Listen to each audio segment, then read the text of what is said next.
Today's show was recorded live at the Refinery, Charleston's hub for creative industry. Go to therefinerychs.com to get events, venue, and contact information. Now on with the show.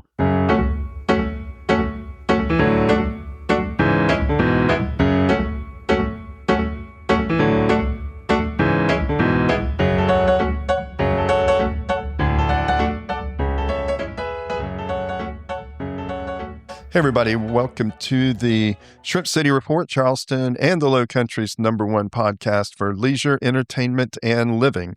Devin, and joined with me today is co-host DJ. Hey, how's it going? It's going good. It's good. It's a little chilly in Charleston right now. It is, yeah. It seems like we've had a lot of chilliness in the Southeast recently, which is not what we usually expect. And I'm sure it's not completely awesome for our fine feathered friends, or we're going to learn about that pretty soon because we have Stephen Schabel today. Close. Schabel. Schabel. Got it. Oh, so it's Like a hard cable. A. Okay. Yep. So I'm going to keep that in because that's a learning thing Right, for learning everybody. experience. Yeah. So Stephen's with the Avian Conservation Center, and I believe it used to be called something else down here. So, yeah, we've had lots of names over the years. Yeah. The center was founded in 1991 as the Charleston Raptor Center and existed under that name for a little while. And I'm not exactly sure when the transition to South Carolina Center for Birds of Prey was the next name. People call us Birds of Prey. People call us all kinds of things. The Avian Conservation Center, that name arose around 2007 when our activities kind of expanded and changed a little bit. In 1991, we started as a medical facility to treat injured birds. And over the years, that has grown and developed into a variety of other disciplines. And it's not just birds of prey anymore. Yeah. And so the umbrella of the Avian Conservation Center was founded then to encompass all of those other areas. So the Center for Birds of Prey is our public facility. That's where people can come and visit and learn about our programs and the like. The Avian Conservation Center umbrella includes our avian medical clinic. It includes the South Carolina Oil Bird Response Facility. Right. Yeah. And it includes the Center for Birds of Prey. So all those things fall under that umbrella. That's amazing. Confused yet? Yeah. I didn't realize there was so much to it, honestly, before I, did some research and read up on the website and stuff with all the various, the oil bird and everything like that. Yeah. I just thought it was honestly where, kids come out and see raptors. Right. Yeah. And for a lot of folks, that's kind of where their experience with us begins. Right. And so it's a common misconception, right? Yeah. We have people that have known about us for decades and come and visit us and get a behind the scenes tour of the hospital and, have a conversation about the work that we do. And the common response is, wow, I didn't realize, it was all that.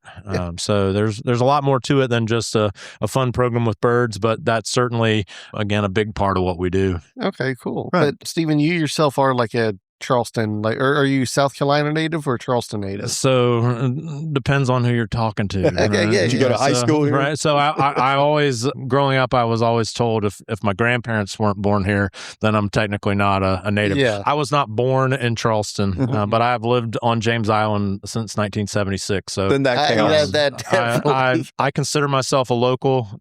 My parents aren't from Charleston, but I know no other city than Charleston. So yeah, if you've been here since the bicentennial, which I remember fondly in Charlestown Landing and all that. So. Absolutely. It is home. Yeah.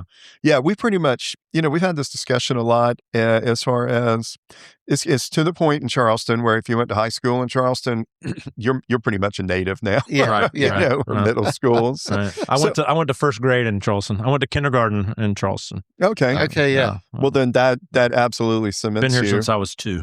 Okay.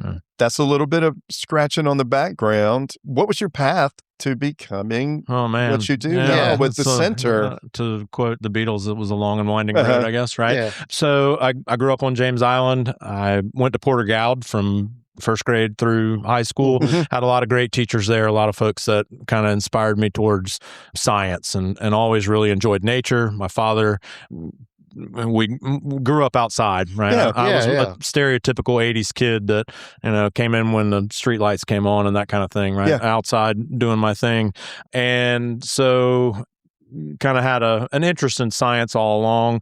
Went to college thinking I was going to be a doctor, following in my father's footsteps, and realized relatively quickly that wasn't in the cards for me. Right. Second semester organic chemistry was a bear, but I still sort of was in love with science and the like at that time.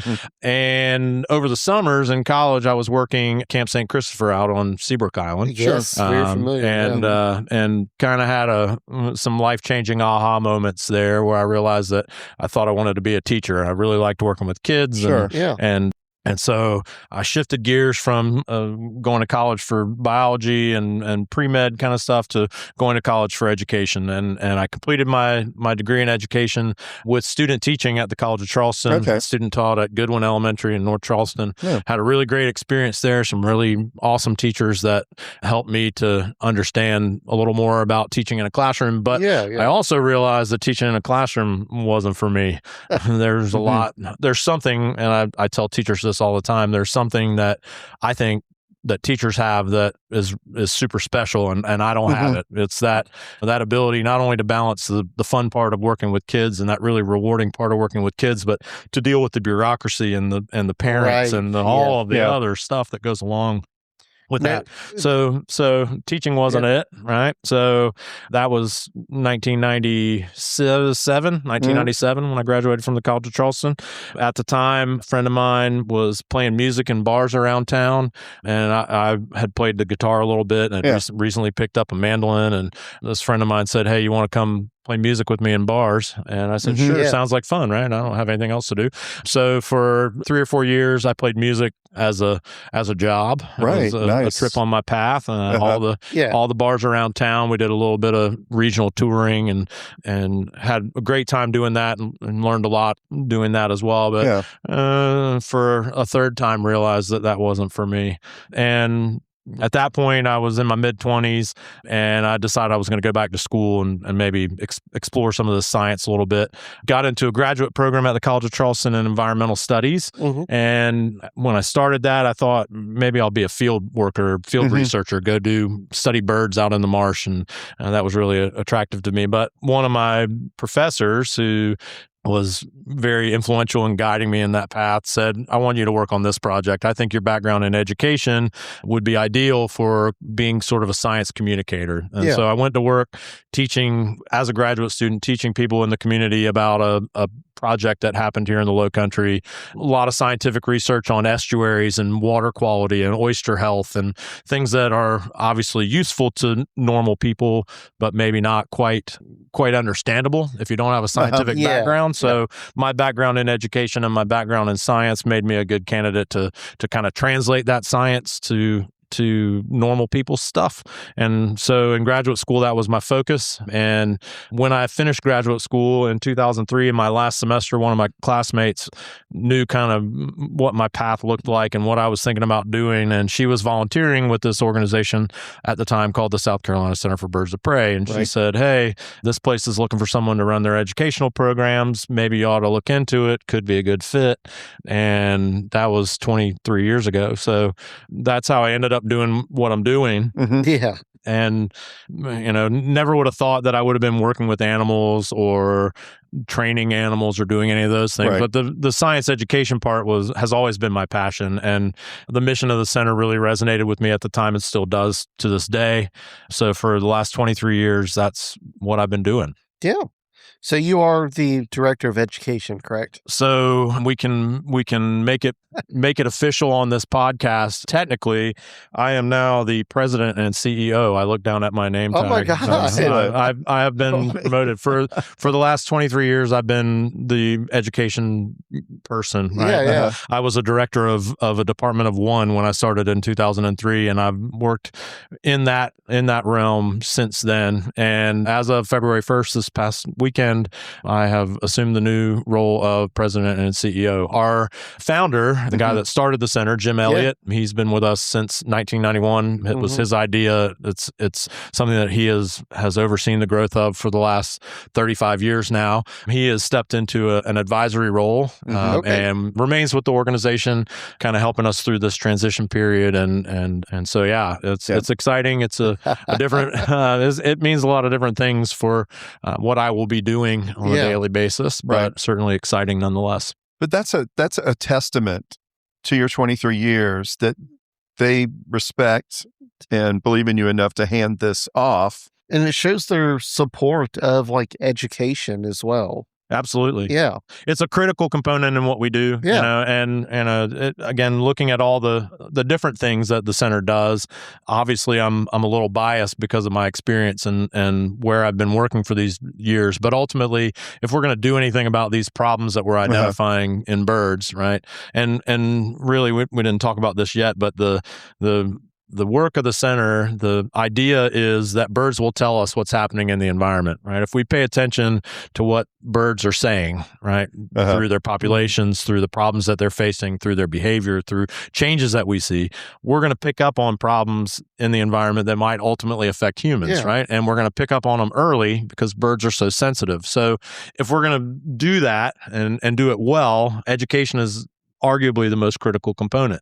If we don't tell anybody about what we're learning from these birds, then what's the point of doing the work at all? So obviously it's not the only thing that we do, and all of the different avenues that we work under at the center are all very synergistic. They all feed off of one another, but ultimately the real means to an end in terms of addressing these problems is to share the information. Yeah, that's what I was wondering.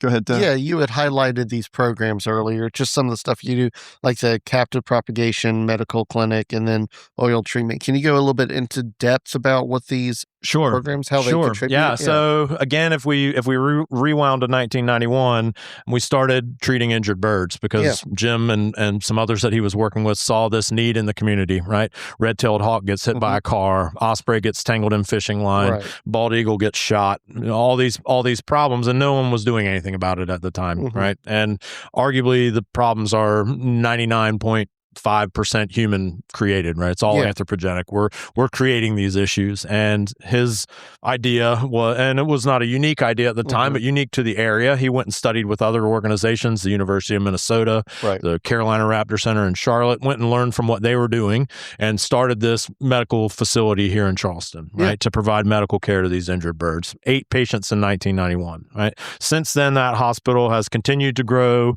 We've built a state-of-the-art medical facility in 2007. We continue to treat injured birds. We're learning more about the medicine that goes into treating those injured birds and improving success rates. And again, learning from every case that we see, to the extent that today, last year, 2025, we had 1,119 patients in the hospital. So 8 patients in 1991, 1,119 patients now. Right? And so, right, that gives you just how wide is your area that y'all cover this? So that's a great question. We want to treat every injured bird that we're the closest qualified medical facility to treat. And we get calls on our dispatch line from all over the place because people find an injured bird of prey and they Google bird of prey and our website pops up, right?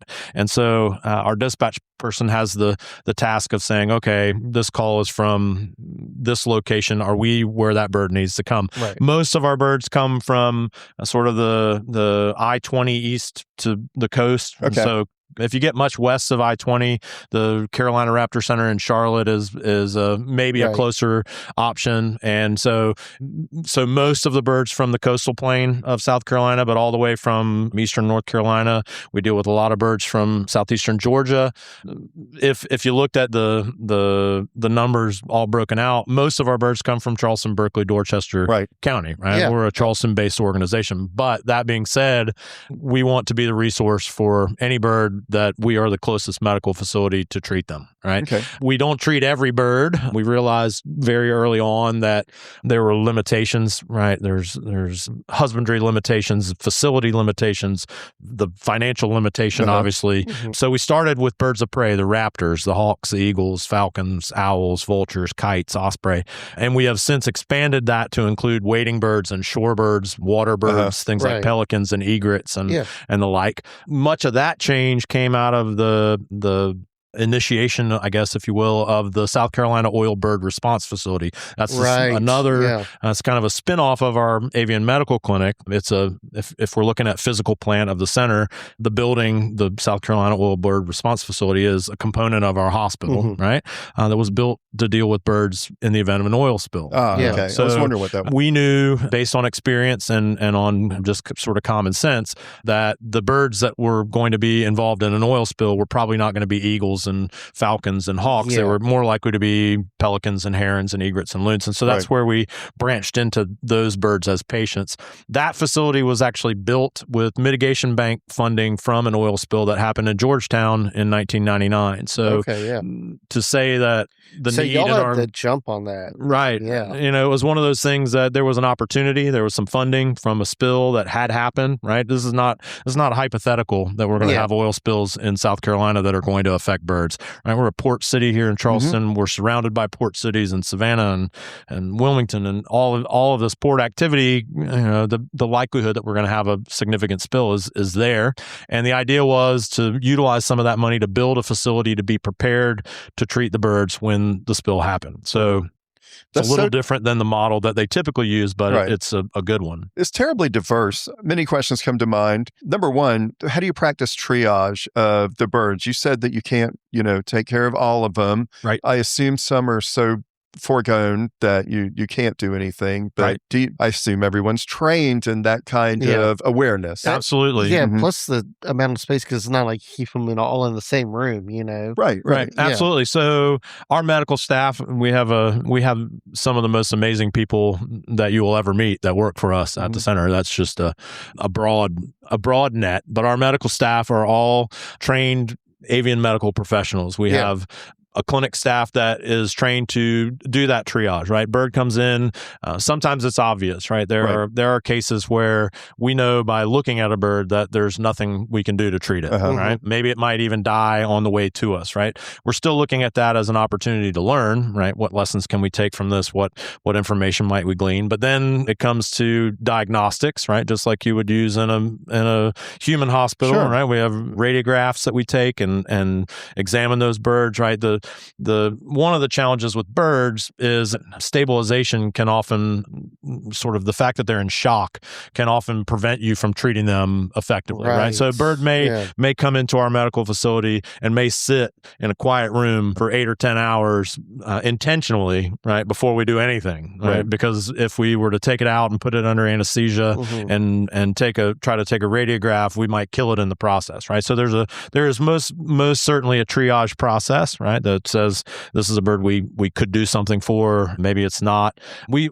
do our best not to turn anyone away. Yeah, so bird shows up at our door, we're going to treat it. Is it one of those things too where you'll see symptoms, or at least I guess, again, with that shock value, that you'll see symptoms after those 8 hours? Oh, absolutely. That you wouldn't have seen beforehand. Right. And again, it's a process, right? There's a physical exam involved where we might, sometimes it's obvious. Bird is bleeding from its eyeball or whatever, right? Or someone saw the bird get hit by a car. So now we have information that can say likely we're looking at head trauma or whatever it might be. Yeah. In some cases, you look at the bird and it doesn't appear that there's anything wrong, but it's clearly something, right? It's not acting correctly. Right. So in those cases of a blood analysis or a fecal analysis or a radiograph, we treat a lot of toxicity cases, birds that are suffering from lead poisoning, birds that are suffering from rodenticide poisoning. And so in those cases, we might utilize other tests to figure out what's going on, right? So figure out what's going on, come up with a treatment plan,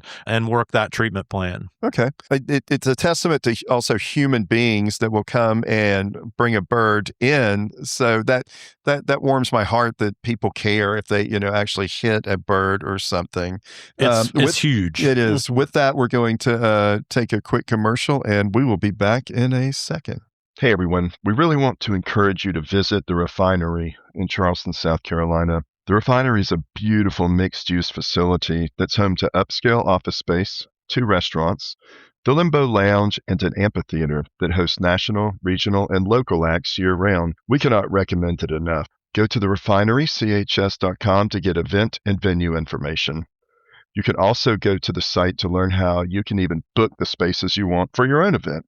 So go check them out, and thanks. All right, and we're back. So we talked about the medical clinic and a bit about the oil treatment. Let's talk about propagation. I remember early you talked about husbandry as well. Right. So husbandry basically encompasses all the things that are involved in taking care of animals. Yeah. Right. So for us, avian husbandry is our only focus, right? They're the only kind of animals that we take care of, but they require a specialized level of care and specialized type of care, right? Yeah. So we're all, and again, for us, primarily that's raptors. We don't deal with all birds. We're dealing with the predatory birds. So we constantly strive to improve the level of care that we can provide for the birds. And by providing a high level of husbandry, we can assume better outcomes in our hospital. We can assume better outcomes for our educational ambassadors. That's another component that we didn't really talk about yet, was this educational arm. We keep a wide variety of birds that we utilize in our educational programs, right? And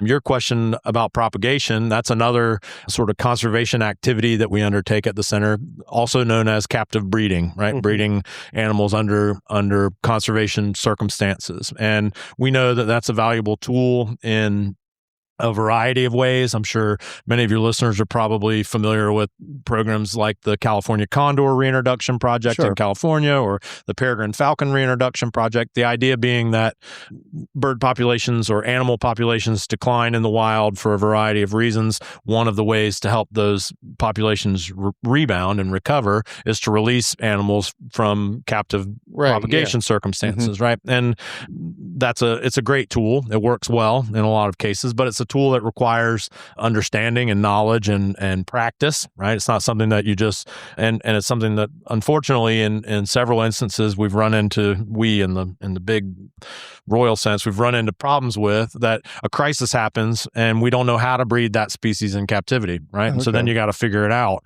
and that takes time and that takes resources and energy. And maybe by the time you figure out how to breed them in captivity, maybe you're too late. Right. So we look at it as a proactive approach, right? We can look at these species and these groups of birds, specifically birds of prey that are sensitive, learn how to breed them in captivity today, start to perfect that technique and that understanding, utilize the birds in education, help other facilities like us utilize them in education. So I did bring a bird with me today. You might hear him off in the distance, and I'll take him out. He's a bird that hatched at our center. And so he's a species native to Africa, a little species of owl, and it's a sensitive species, one that we see a lot of impacts on their populations. So one that arguably we want to be ready in case they become an endangered species, right? And so we have that program at our center. It's one of the disciplines that we undertake. We produce a number of birds every year in the breeding program and help other facilities like ours to build propagation programs and build educational programs with those animals. So you mentioned captivity quite a few times now. I know that there's kind of like a negative connotation, right? But y'all have like wide spaces for these birds as well, correct? Right? So that's something that if you'd asked me 30 years ago, was I ever going to be a zookeeper, I probably would have said no, right? And also, if you ask me today, are you a zookeeper? I'm probably going to say no, right? But on the surface, the work that we do at the Center for Birds of Prey at our public facility is we are basically a specialized zoo keeping birds of prey for education, right? So they are in captivity, right? They are not free constantly to go wherever they choose to go. Our facilities are built, and you're right in that there is, it's a negative word, right? Captivity makes you think about jail, and it's something that our staff think about all the time. It's one of our highest priorities, is ensuring that the lives of the animals that we care for are as rich and full as they can be, right, given the circumstances. We understand, for me, I'd much rather see one of these birds out in the wild doing what it would naturally do, right? But I also understand that in order to ensure that something like that could happen and continues to happen, we need to have these birds in captivity to teach about, to propagate in captivity to prepare for these crises that might happen, right? So, and so how do we gauge the how effective we're being at caring for these animals, right? Yeah. We can look at how long they live. We can't ask them, how happy are you, right? Yeah. They're not going to tell us. They're not going to tell us that, right? We don't. Yeah. We don't do that, but we certainly can.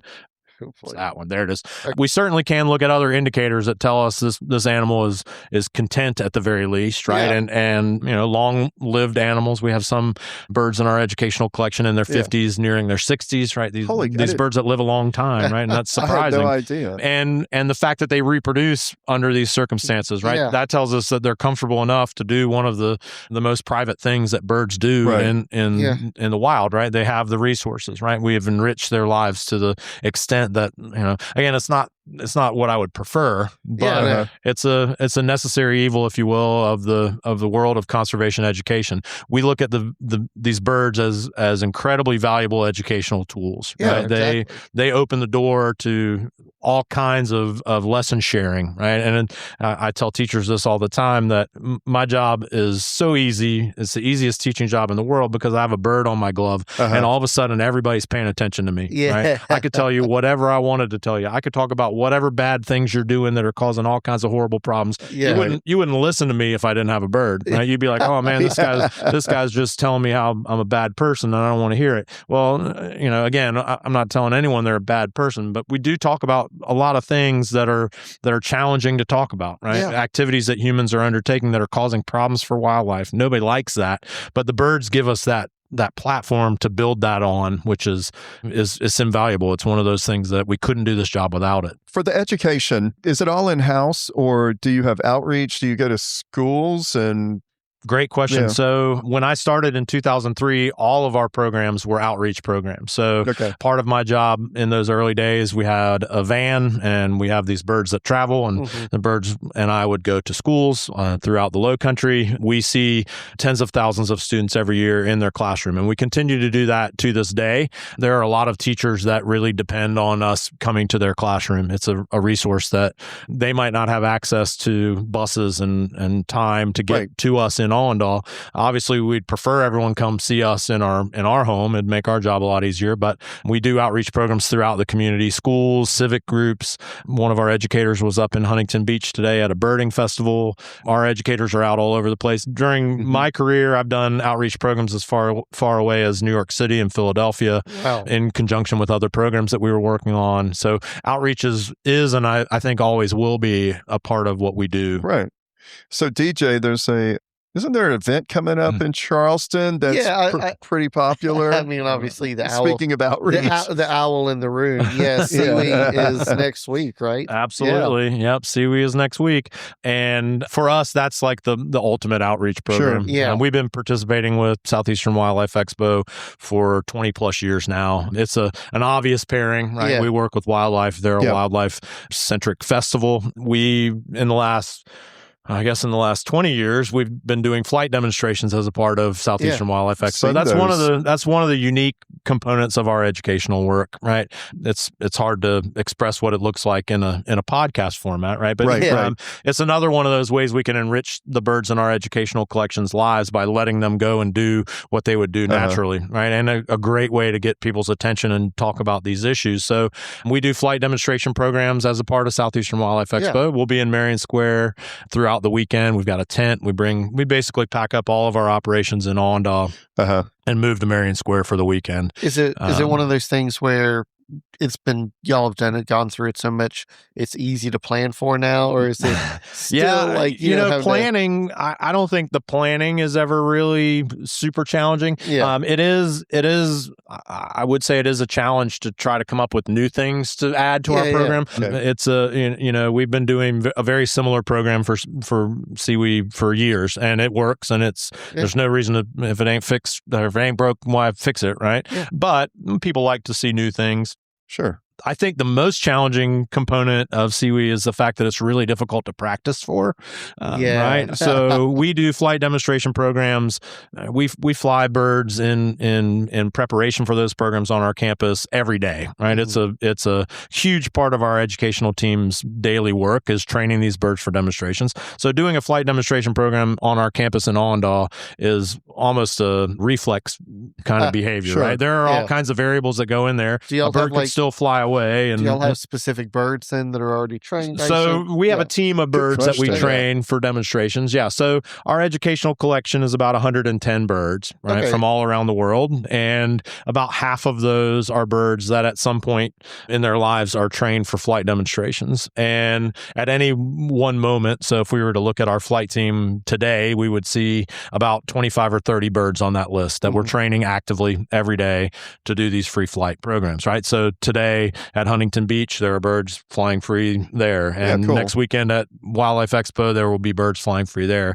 The challenge is not every bird is cut out for Marion Square. Right. The stressors of that environment. Right. There are a lot of birds that we fly regularly at home at the center that if we attempted that at Southeastern Wildlife Expo, we'd be chasing them around town. We've done that before. I don't know, that they occasionally fly off, right? And so we have a tried and true tested team of birds that do Wildlife Expo really well that are our go-to team for that event, right? And the hard part is if we did an event like that every month or every couple of weeks, it'd be easy to get birds trained and ready to do that, right? We could expose them to it throughout the year. But the reality for us is that's really our one big event like that every year where we go and travel. There are people in the business of educating with birds that do that all the time, that travel around and do demonstrations. I can't imagine doing it. I also imagine they probably spend as much time chasing birds around as they do educating about them. Yeah, that's what I was wondering. When you're demonstrating, so by the way, CWE is a huge juggernaut of an exposition in Charleston in the Lowcountry. So there's going to be a lot of people out there. So, but I'm sure that the awkwardness of if your falcon takes off and doesn't come back, they're like, well, how long is this going to take? Right. Well, it takes about 85 minutes. Right. So. Well, it's happened a couple of times at CWE.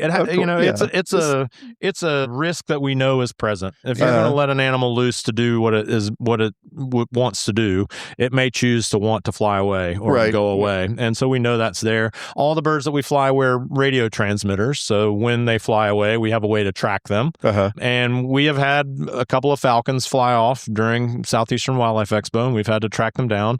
I will say that barring any malfunction in the radio transmitter system, we have a 100% recovery rate. We will find them and get them back. It might take a while. We've had to cancel a couple of CWE flight demonstrations because the bird flew off in the morning program, and as a consequence, we were out tracking it around downtown. The last time it happened, we recovered the bird right near where we sit today at the Romney Street landfill, just right over there. So will y'all have a event every day, or we will be in Marion Square Friday, Saturday, Sunday, all day, 10 to 5 kind of thing in our tent, and we'll have flight demonstrations at 10:30 and 2:00 all 3 of those days. So people can come, and Marion Square is a free location too, and so tickets aren't necessary. Although we always encourage people to buy tickets and support Southeastern Wildlife. That is a good, I guess, segue too. What's the best way to support the ACC? That's a great question. So there are a lot of ways to support what we do. Kind of hit on one and didn't really talk too much about it earlier with people in the community caring enough to get involved, right? We are a 501c3 nonprofit organization. We're not funded by the state. We're not funded by the federal government. We are funded by our community, right? And so that I'm putting air quotes around funded right now, right? That funding could be time, funding could be treasure, right? Money. We have a volunteer staff that do the work that we do at the center. And so it's literally all of the work we do, from our medical facility to our educational programs to our research endeavors, are all supported by volunteer staff. So anyone listening to this that's interested can actively get involved, right? You see a bird in need of help out there in the community, right? All 1,119 of the patients that came into our medical facility last year had someone in the community who cared enough to say something's not right. right. I want to get this animal to help. I'm going to do something about it, right? So that's a great way to support us, to be paying attention to the birds in your community. And when you see a bird that's in need, give us a call so that we can get that bird to the appropriate care. Visiting us, that's another great way, obviously, to get involved. We're really fortunate as a nonprofit organization that we have a product that we can sell, if you will, right? You can come and visit and see our flight demonstrations, pay an admission fee. All of that admission fee money goes right back into our medical and educational and research initiatives. So, obviously, if someone's looking to write $1 million check, that's a clear way to financially contribute to our efforts. But, a $25 admission fee is good too, right? It's all a part of the big funding equation. So really, I think most people's involvement with us starts with an experience of some sort, right? Either it's I found an injured bird and I called them and I brought the bird to them and I followed them through that story, and then I decided I wanted to be a volunteer staff member with the center, and then I started contributing financially. Or maybe it's I came to Southeastern Wildlife Expo and I saw the flight demonstration and it was really cool, and I went into the tent and I learned more about the birds and I signed up to be a volunteer. Or maybe it's I came to Allendale to one of the programs and really caught my eye. Or maybe I saw them at my school when I was in 5th grade and I remember that and I want to get involved there. So that's very interesting because you do that. But I also saw on the website where you have these photography events.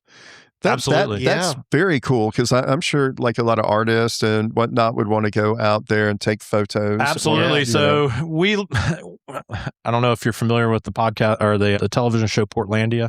Of course. Absolutely. Yeah, put a bird on it. Yeah. And again, we have this resource, right? These birds that we work with that are so charismatic and so amazing and so great to utilize in terms of getting people involved in things. And so we look at ways that we can take a normal event and leverage those birds to make that event even more special. The Photography Day, that's a program specifically geared towards people that like to take pictures of wildlife. We cater to the photographer. They see 15 different species of birds in free flight and up close and static in front of them, right? And it's a really popular program, really great, and people can learn more on our website about that. We do a music event every year. Oh, right on. Where we put a bird on it, right? I mean, it's a Songwriters in the Round event. We call it Bird Songs. We bring in 4 songwriters from Nashville.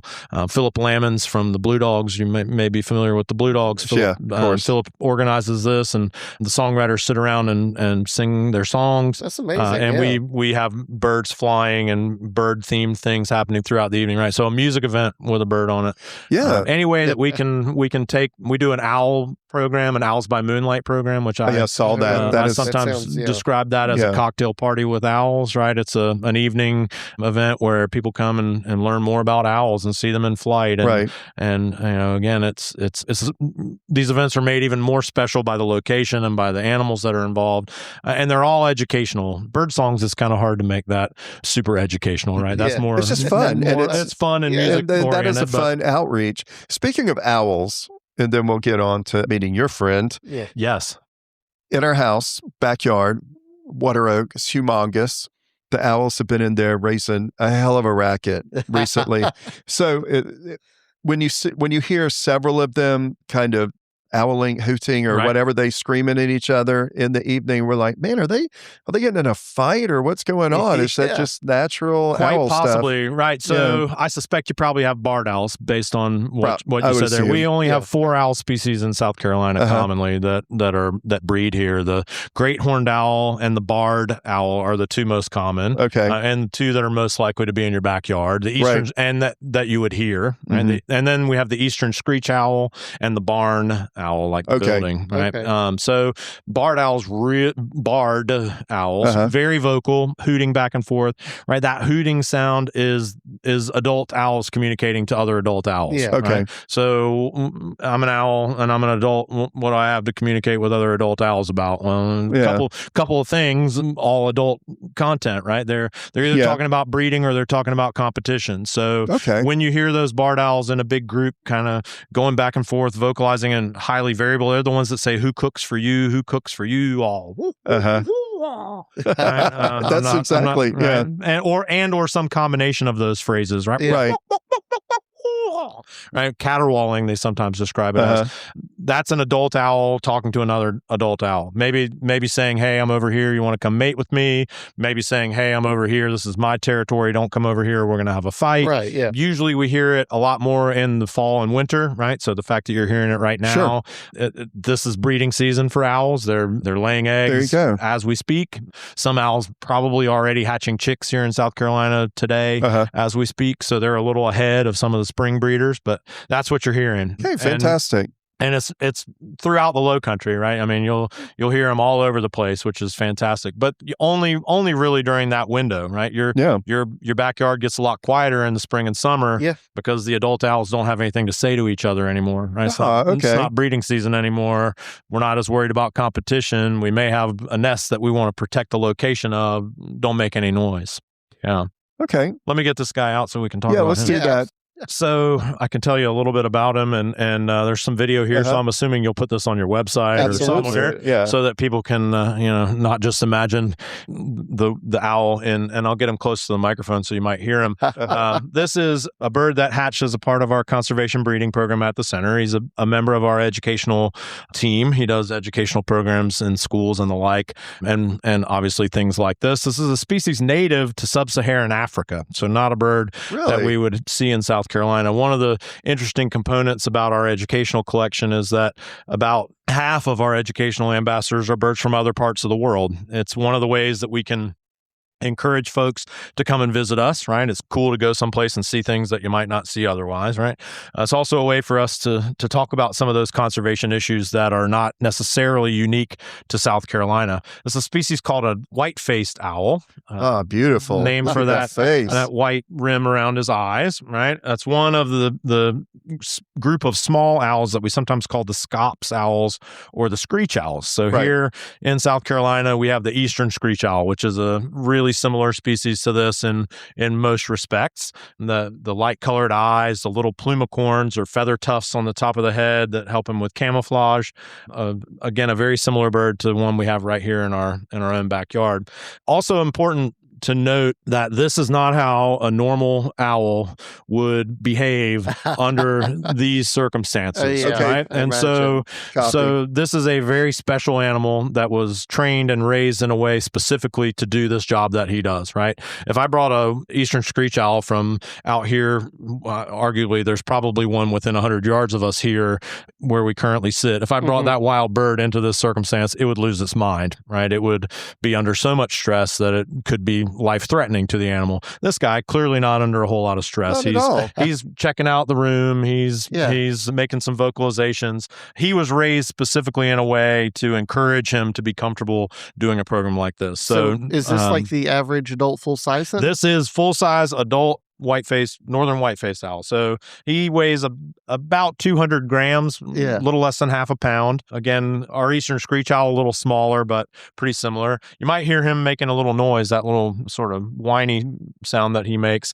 That's a juvenile sound. So this is, if you're hearing those barred owls in your backyard right now hooting back and forth, right? That's the adults talking about adult stuff. What happens after adults talk about adult stuff? You get reproduction happening, right? You have chicks hatching, young birds, and the young birds make a sound kind of akin to the sound he's making to tell their parents that they want something to eat. So come late March, early April, you might hear a different sound coming from the barred owls in your backyard, kind of a high-pitched, whiny kind of a sound that is the young bird saying, "Feed me, Mom." And this little bird and all the owls that we train are birds that are hand raised by humans. So they kind of associate. It's one of the reasons they're so comfortable about us. One of the reasons they associate well with humans. And he basically thinks that I'm his mom and I feed him all the time. So he begs me for food. Usually that begging behavior goes away when your parents kick you out of the nest and you have to go find your own food. This guy will never be kicked out of his nest, right? He'll never have to find his own meal. And so he'll continue to beg. He's a 2-year-old currently, so he's still relatively young, but he's an adult, right? At 2, this bird would be reproducing in the wild. Yeah. So he's been in your care for the whole 2 years then? We've known him since he was an egg. Okay, wow. So his parents are a part of our captive propagation program. He hatched. We raised him by hand. Amazing. And again, it's an amazing tool. It's a really great tool that captive propagation program kind of avails us of. We're able to have these animals animals that we can use to teach with. And he does free flight demonstrations. We won't do one here. We won't do one here in the rail car, but take him to a school classroom and he'll fly right over the kids' heads down the aisle. He will certainly be joining us at Wildlife Expo this year. Whether or not he'll be flying in the demonstrations, I'm not certain. Again, the whole sort of rigmarole of Marion Square can be really distracting, especially for owls. But he'll certainly be down in Marion Square for people to get a close look and learn more about. He's going to pull so many donations. That's amazing. Funny thing, owls are my third favorite animal. The first two are things that owls like to eat. So I like squirrels and rabbits. Oh, yeah. Yeah. So great horned owls love a squirrel and a rabbit. I'm sure. Yeah. You're going to have to grapple with some predator-prey interactions in your top three there. Yeah. Okay. Well, I mean, I enjoyed this. Did not expect the cutest, the cutest bird. Well, thank you, sir. Oh, you were talking. I see. Yeah. So, I guess we'll go ahead and wrap this up. So what's the best way? Again, we've talked about sponsorships. What's the best way to follow up on the aviary? Absolutely. So we have a website, thecenterforbirdsofprey.org. Okay. That would be the best way to learn more about us. We're in Allendale, South Carolina, just up the road, just north of Mount Pleasant. We're open to the public Thursdays, Fridays, and Saturdays from 10 to 4. We have programs throughout the day, but we would welcome anyone that wanted to come and visit. And then again, all those special events we talked about, including Southeastern Wildlife Expo, which will be happening February, I think it's the 13th through the 16th. It's next Friday, Saturday, and Sunday. We'll be in Marion Square all weekend. And we would love to meet all of your listeners. And again, thanks for having us on the podcast today. It was a lot of fun. Absolutely. Oh, yeah. We'll definitely get this out so we can promote it as much as we want to. We'll definitely be there. So that's Valentine's Day weekend, isn't it? So, well, anyway, from the Shrimp City Report, I want to thank Stephen for coming by, and we will have all the links in our show notes to get to whatever you need to. And otherwise, everybody have a great week and God bless. Thank you.